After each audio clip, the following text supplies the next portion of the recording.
The state showing empathy and support after that ambush on first responders in Idaho over the weekend. 2 firefighters were called to a fire only to be shot and killed in the line of duty. A third firefighter still in critical condition. Investigators say the gunman, Wes Rowley, set that fire intentionally to lure fire crews. He was perched on a mountain firing down on those first responders for hours.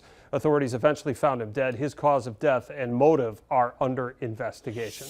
And our Victoria Frazier speaking with local officials, offering their condolences in the wake of this tragedy. She joins us live in Grand Chute. Victoria? Chris, firefighters I spoke with today say it's moments like these that serve as a reminder of just how dangerous their jobs can be and why active threat trainings are so important.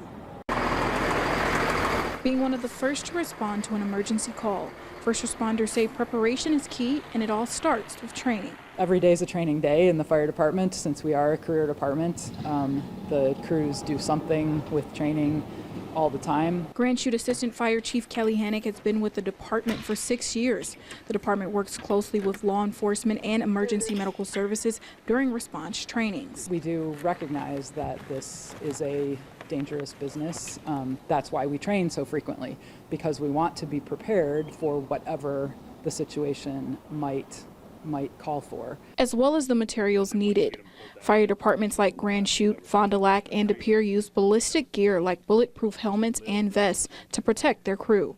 De Pere Fire Chief Brett Jansen says trainings are based on what's happened in the past and what could happen in the future. It's always what's next, who's next, and it's very difficult to really get ahead of that when this stuff is going on in our communities around us, and we know it could happen in our community at any time. But sometimes no amount of training can prepare first responders for the calls they respond to.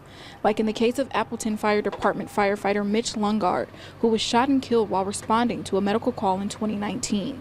Chief Jansen says every year firefighters participate in a county-wide active threat training and smaller trainings every 6 months to stay up to date on safety protocols. With that training, it allows our personnel to really understand the importance of safety, the importance of responding together, responding as a group, and all understanding how we're responding to keep each other safe.